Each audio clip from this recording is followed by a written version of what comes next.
From WLWT, this is Issues. Hello everyone, I'm Curtis Fuller, and welcome to Issues. There are thousands of unsolved homicides throughout this country. The pain of not knowing is agonizing for families. What can be done to help families understand the many emotions to find closure and the options available to them to work with law enforcement officials to seek justice? In Greater Cincinnati, one organization leading the way is called You Can Speak for Me. This group works with Crime Stoppers to speak out against violence and encourage citizens, if you see something, say something. Today, the story of one woman's persistence to find justice for her son and many other victims, and the tears you don't see.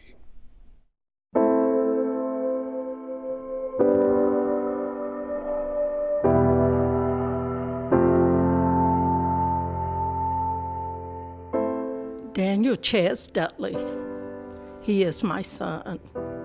Like all my children, he is the love of my life. I carried him for 9 months, fed him clothing, and made sure his life was filled with love and a sense of feeling safe.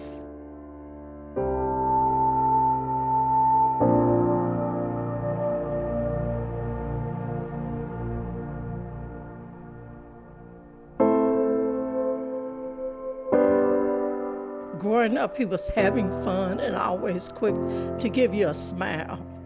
I made sure he knew how to find his way through church. He loved playing sports like most young boys do. He was my son and was full of life. Cincinnati homicide investigators trying to figure out who was the trigger man that started shooting at people in a car right in the middle of the street. Our heart is grieved, and now is our turn. It has come to our family. Daniel Dudley's mom was leaning hard on those closest to her after her son was gunned down in Hartwell about 4 a.m. this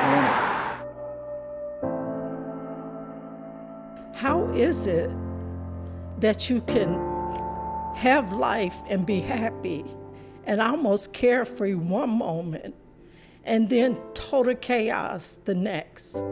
Once a violent crime is committed, time and events and people going and coming almost seems like a blur. You're angry, then there's the dulling pain, and eventually you give into the blank emptiness and disbelief.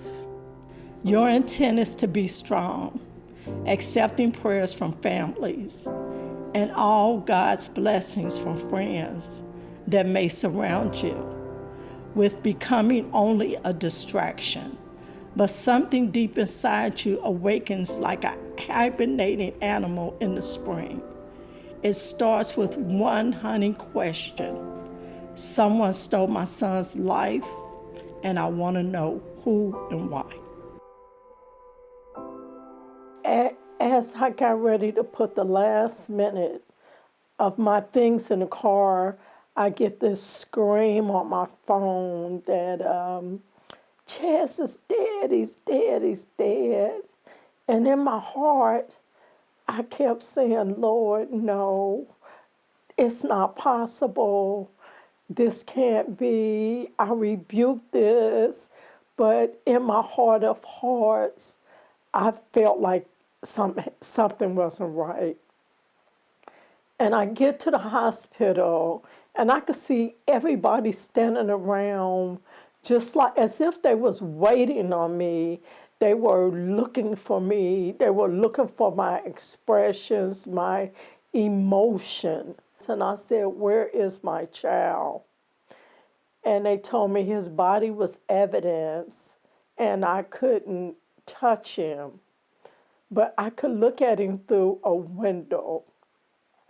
So as I looked through the window and they let up the blinds, his head was turning toward me, but he was covered like, he had like a white sheet or towel covered the top of his head and his body. So I just wanted to just say, get up. This is not happening. You need to get up. And so I couldn't say anything. And I turned and I said, my children are in the hallway waiting. Can they please come in and see him? So as they came in, they were passing out where they had to take them out in wheelchairs. My other son just ran through the hall screaming. It was just horrible to just go through that and stand there and try to be strong for my family because I know they were dependent on me. It's been 10 years since her son Chaz was murdered in a senseless drive-by shooting while driving home from a nightclub that morning. She's like every other family that comes to her organization called You Can Speak for Me for help. They have this one message. Just because the media headlines have gone away, just because it seems the police are investigating other crimes, we, the family, still remember. We will use whatever legal tools available to find you and find justice. Anytime a person loses a child, you have no clue of what to do. It's no rehearsal on how to handle the press or people coming up to you, or even how to handle a funeral when it's your child. Miss Hope, as she is known, and all the families she is helping share a similar experience. She has woven the message of Stop the Violence into a movement in Hamilton and Butler counties. With the support of Ohio Attorney General Mike DeWine, her mission to help families has taken the form of passing out cold case flyers, bookmarkers, and her specially designed cold case playing cards that have been adopted into Ohio prisons and county lockup facilities. Her See Something, Say Something media outreach strategy has become an important tool for local law enforcement.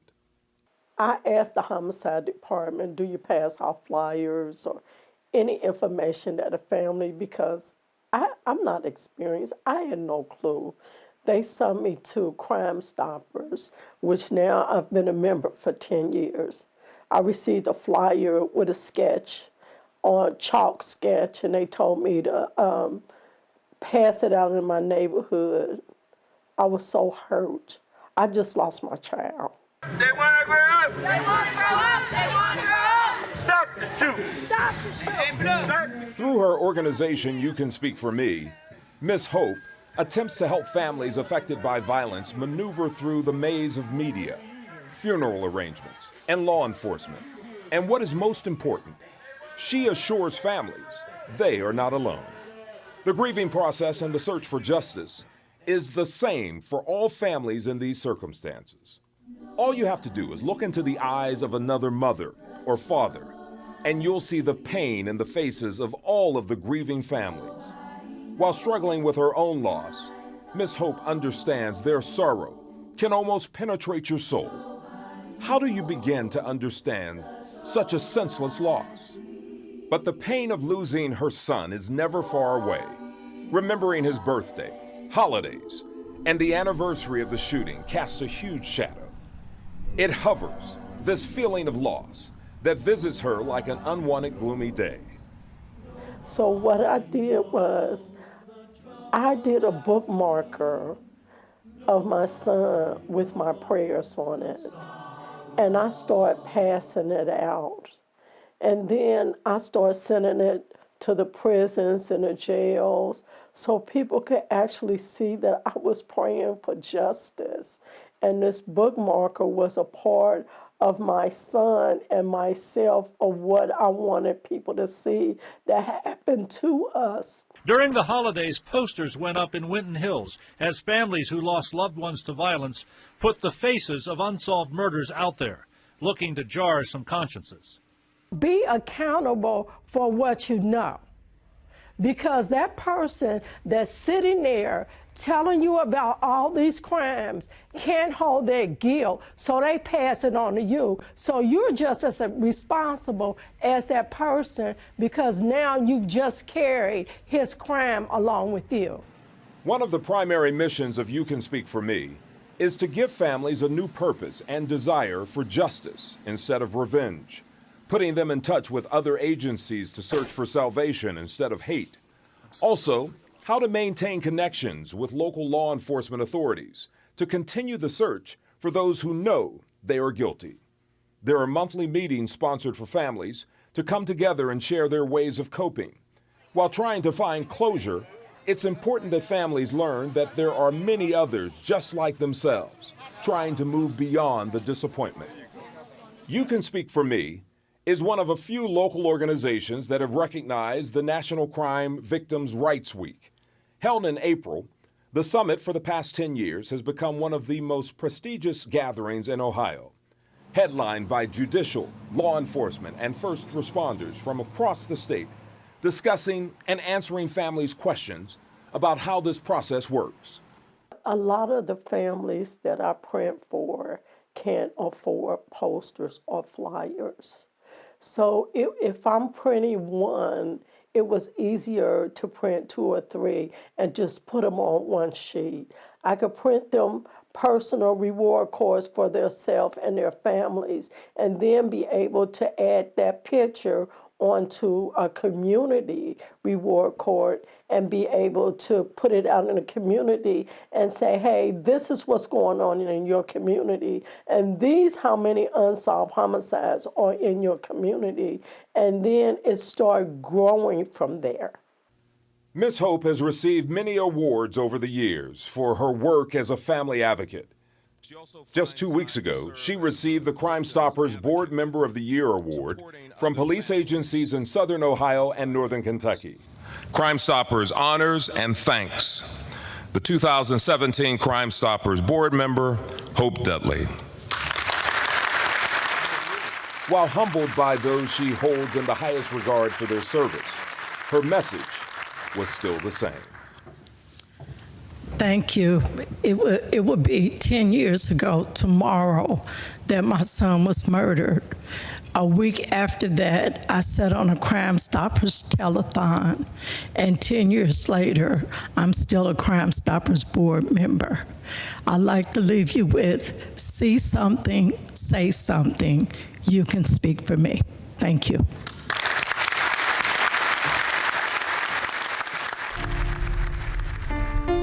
My child is a part of me. And every time I come up here, it hurts because I have no justice. And until I get justice for my child, I won't have no rest. I need to know what happened to my child. And I think it hurts so much because I don't know what happened to him. And I need people to come forward and help me.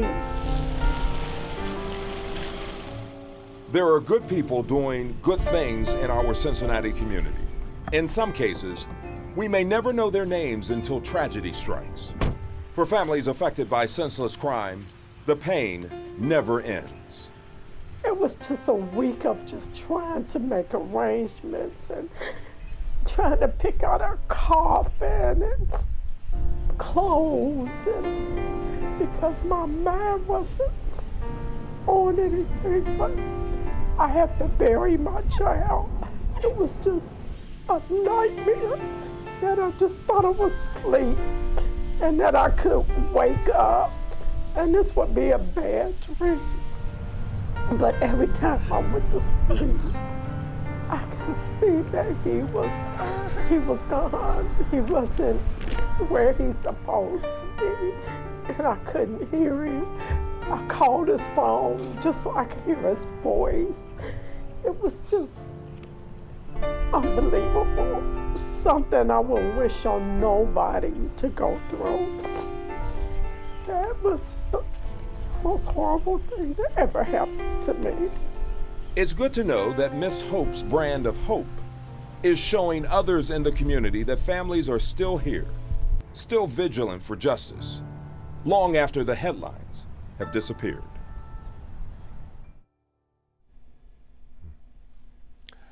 Even as Hope Dudley continues her fight for justice, there are more tears you don't see.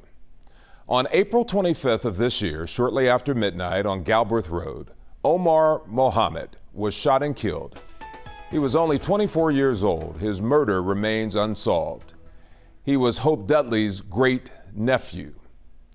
If you have any information on his case or any of the unsolved crimes on the books, call Crime Stoppers at 513-352-3040. You can remain anonymous. We'll be back in a moment.